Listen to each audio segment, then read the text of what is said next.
Decision 2015, Election Day. The race for Chicago mayor has never gone to a runoff. Will that streak continue tonight? Or will Rahm Emanuel's challengers take enough votes away and force this contest to continue?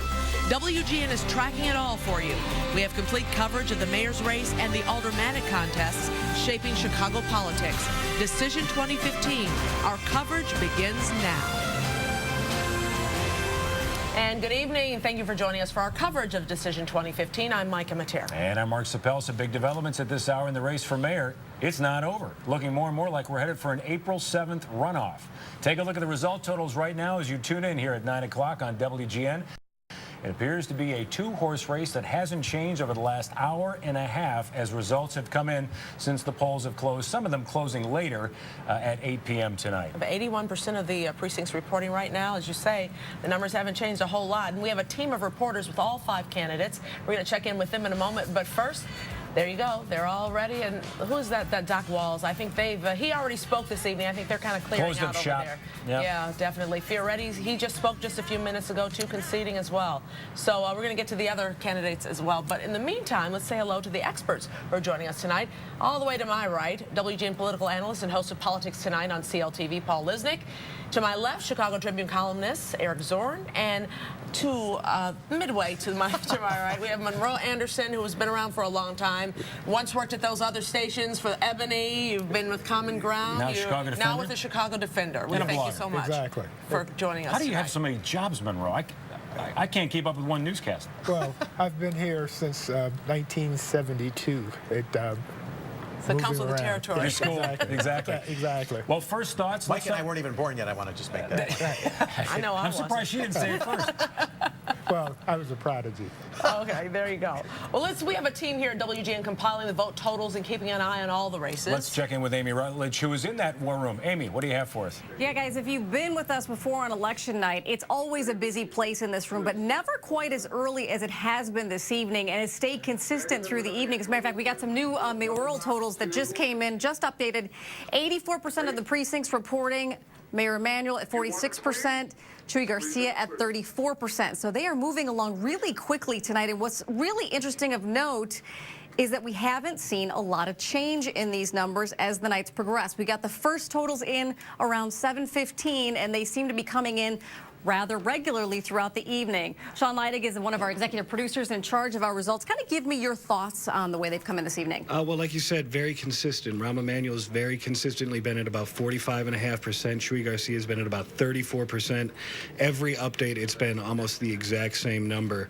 And they came in very fast in the first hour. Now it's starting to trickle a little more. There's probably some boxes that are being driven to the Board of Election Commissioners as opposed to transmitted cellularly. But the numbers have held very steady. From the numbers you're seeing right now, is there a chance at all that this could change with what we have left to report? Very, very slim to none. Very slim to none. All right, Sean, thank you very much. We're going to stay in here in our war room and monitor the numbers, but as he said, not a lot of change has been happening in the last 90 minutes, guys. Thank you very much. Amy Rutledge in the war room. Let's check in now with our reporters at election night headquarters, beginning with Tom Negevin, who's at the Emanuel camp. Tom. And Mark, well, there's very little question right now that there will be a runoff election April 7th. That's the way the campaign is talking. That's the way the mayor's staffers are talking. That's the way observers and supporters who've gathered here in this room are talking. In fact, it's sort of in the air here. A bit of a subdued mood, no question about that. We've been talking to Mayor Rahm Emanuel's campaign co-chairs and City Clerk Susana Mendoza, and also in 4th District Congressman Luis Gutierrez, who spoke to us just a few minutes ago, didn't address runoff specifically, just an opportunity to more fully address the issues facing the city of Chicago. Oh, that's tragic. We don't have that interview just yet, but we will have it for you shortly. We do have a whole bunch of video of Mayor Rahm Emanuel campaigning on the south side today. He hit the south side of Chicago hard today. He's been working hard throughout this campaign, telling me one-on-one a couple of weeks ago that he was taking nothing for granted, and his schedule bore that out. His schedule certainly bore that out today as he met with his campaign team, as well as his campaign volunteers here on the south side, where they are manning the microphones, shaking a lot of hands, giving a lot of thank yous, and addressing a lot of voters, as many as he could, reaching out to the undecided, in one instance, reaching out personally by phone at the phone bank, trying to get the word out, trying to get the vote out, encouraging voters who hadn't been to the polls yet to get there and to vote for him, but that encouragement appearing to fall short. A runoff April 7th appearing to be an absolute certainty. And one more certainty for you guys as the room gets a little bit louder and the anticipation begins to build here at Plumbers Hall. We expect Mayor Rahm Emanuel to personally address supporters here and discuss those, well, that expression we've been loath to use thus far at 9:10. In the meantime, here's that interview with Representative Luis Gutierrez. The rules are the rules. And the rules are if you don't reach 50% of the vote, you go to a runoff. You know, those are the rules as they've been established. In a democracy, the person that gets the most votes is in first place.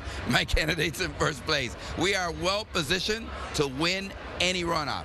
It's still too early to tell. I don't know that there's a runoff. Should there be one? Look, we're going to roll up our sleeves. We're going to take our strong, serious message back to the people of the city of Chicago. Look, the city of Chicago confronts many, many issues, and education being one of them. And our candidate has done a stellar job of leading on the educational front and making sure that our finances are in correct order. So look, Rahm Emanuel is the top vote getter tonight. He's in first place, and that's nothing in a tough competitive campaign to simply say it isn't of great value. Thank you to all the voters that came out. And another opportunity, he says, to more fully discuss the issues affecting, challenging the city of Chicago. The mayor of the city of Chicago expected to address his supporters here in just a few minutes. We'll bring it back here live when he does. For now, live at Plumbers Hall, Tom Negevin, WGN News. All right, Tom, well, we should say that the Associated Press is now reporting that it will be a runoff April 7th between Jesus Chuy Garcia and Mayor Rahm Emanuel. Let's go now to Jesus Chuy Garcia. By the way, WGN TV just called it as well. Oh, yeah, I see the ding-ding. There you go, right there. There's the stars. It is a runoff, April 7th. It is a runoff. WGN's Jackie Bang is at Chuy Garcia, who has done it. He has pushed a runoff. 4 minutes. Okay. Jackie. Well, I tell you, when there was a speaker out here, he said to the crowd, scream as loud as you can so Barack Obama can hear it in Washington. A little dig there, wouldn't you say? I would say it's very festive. I did want to show you this one more time. I showed you this in the earlier hour. This was the campaign button for Chuy Garcia. That is the old campaign button. They started handing out the new campaign button not too long ago, and it says runoff April 7th. And it is official. Everybody has heard it. Why don't we first listen to the crowd screaming Chuy. Joining me today is a good friend of Jesus Chuy Garcia. They've been friends for decades. You know him well. David Orr, Cook County Clerk. What a night. It's a great night. What do you think? Did it surprise you? No, because I knew some of the feelings in the neighborhoods. What's wonderful is Chicagoans can begin to believe again that we can make change. And a runoff is good for Chicago. We all need to discuss the ideas more. And Chuy Garcia, in my view, brings us a different approach to running the city, working with people, collaborating, building the neighborhoods. So it's great to see that votes can triumph over money. Now, you are a fellow progressive. They're small in numbers. Is it going to be enough? Hell yes, look at the vote. If an incumbent mayor, with all that takes, and $30 million, can't get 50% against candidates, including Chuy, that only got in the race a few months ago, it says a lot. He has only been here for 4 months, and he admitted that he was Plan C. He wanted Toni Prettwinkle to get into it.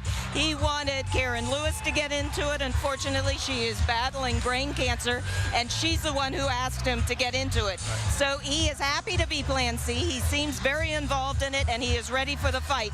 What have you said to him, and what have your discussions been with him? Well, we keep talking about the deeper issues that we have to solve. In other words, he's really good, he's talented, he's smart, but we all know the campaign has totally changes now. It's a real campaign with only 2 candidates. Hopefully he's be able to air his side more instead of having every night be on the news with Mayor Emanuel having all these ads that I think are misleading. So Chewy not only is going to address some of that, he'll be able to spell out a plan for what he plans to do to get the city back to where he wants to go. And now he has more time to do it, and now we don't have to worry about having too many candidates.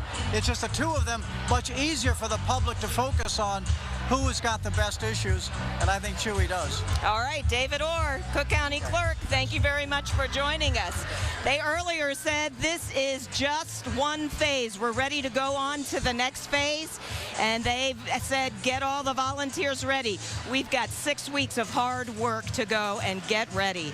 Here we go. Here's the runoff. Back to you.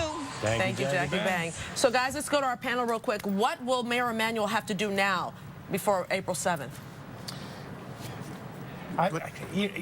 He has a problem because it seems to me that they're putting together the old Harold Washington band. I mean, Which is? You see David Orr there. Chewy Garcia. Yeah, you see Chewy Garcia. You see Gutierrez. This was all the Harold's people. But Gutierrez is on Emanuel's He's side. with Mayor Emanuel. Yeah. Right. So, I mean, and I don't sense that Garcia is as dynamic a figure as Harold Washington. No, he's not. But I have to agree with what Congressman Gutierrez said, which is that the mayor is still pretty well positioned here. He has a 12-point lead, right? Mm-hmm. Yeah. And he's got more money than God to spend in the runoff. Eric, does Chewy from here on out?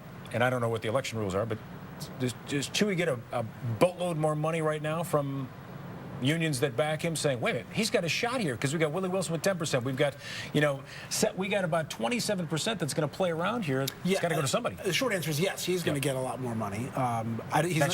He's never going to get nearly as much as the mayor has. So, and the answer to the question is, what does he have to do? He has to do better in the debates than he did before. He had better answers than he had. Well, you were saying he was kind of a reluctant candidate, though, wasn't he? Well, he was. I mean, Chewy Garcia, reluctant in this race initially. This wasn't what he was looking to do, and I think Karen Lewis, who had to drop out because of health reasons, sort of pushed him into it. So I think what you're going to have to see from even Garcia as we go forward, I mean, he'll get hungrier now, right? Because now he can probably taste it just a little bit more and want to really grab that. He says there's a possibility, which I never thought. You know? Exactly. But the other, listen, what did Garcia represent initially? What did Karen Lewis represent? People wanted Tony Preckwinkle in this race. I mean, basically, Rahm Emanuel is weakest among minority groups, and so this may, I hope not, but it could have somewhat of a polarizing effect, perhaps, as we move into a general election. If we see the polling going and showing distinctions between Emanuel and minority concerns, if they're not supporting him, and Garcia picking that up,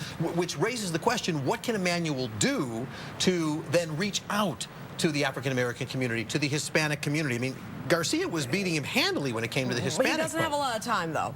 He's got 6 weeks. He's got 6 weeks, and you can't just keep having Pullman be called a national landmark every other day, right? And pulling these things out. There has to be a real shift. And I think this is the school closings coming back to haunt him.